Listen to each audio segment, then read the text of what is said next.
अब आते हैं हम 5 सितंबर पे।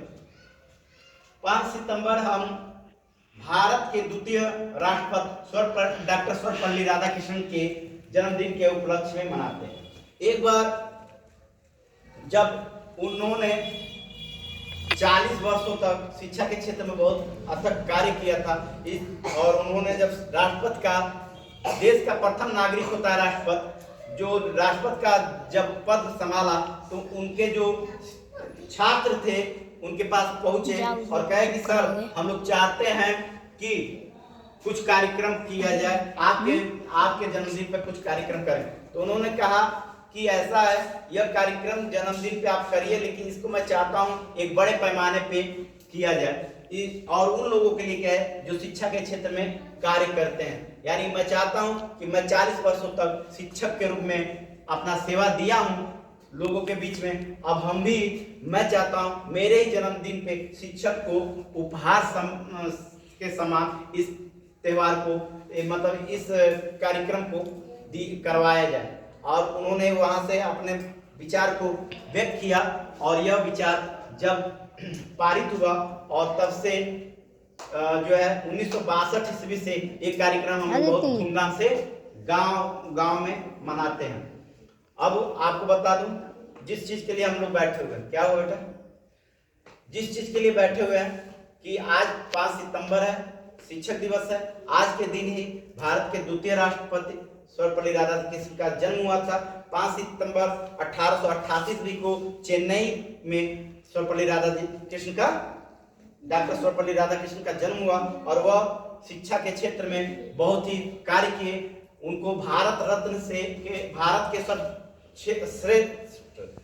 सर्वश्रेष्ठ रत्न से भी उनको सम्मानित किया गया, भारत रत्न से उनको। उसके बाद जब वह सेकेंड राष्ट्रपति यानी द्वितीय राष्ट्रपति बने, तो उनके ही पढ़ाए हुए बच्चे जब उनसे मिलने गए तो कहे कि सर हम चाहते हैं कि आपके लिए कुछ उत्सव का कार्यक्रम किया जाए। तो उन्होंने कहा कि देखो हमारा जन्मदिन है 5 सितंबर को, और मैं 5 सितंबर को मैं चाहता हूँ शिक्षक के सम्मान में, क्योंकि शिक्षा के क्षेत्र में मैं बहुत कार्य किया गया है, तो शिक्षक के सम्मान में इस कार्यक्रम को मनाया जाए।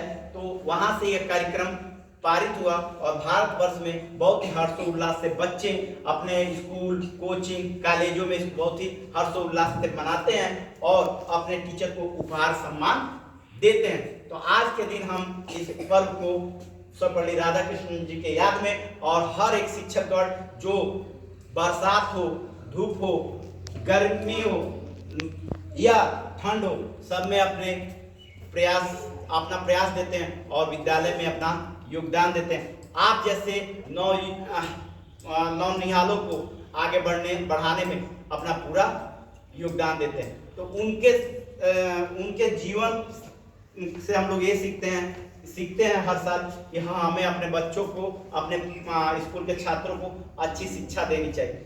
तो मैं अपनी बातों को यहीं पे विराम करने से पहले मैं कहूँगा कि कवि ने कहा है, गुरु गोविंद दोहु खड़े काको लागे पाए, अब बलिहारी गुरु आप नोए गोविंद दियो बतलाए।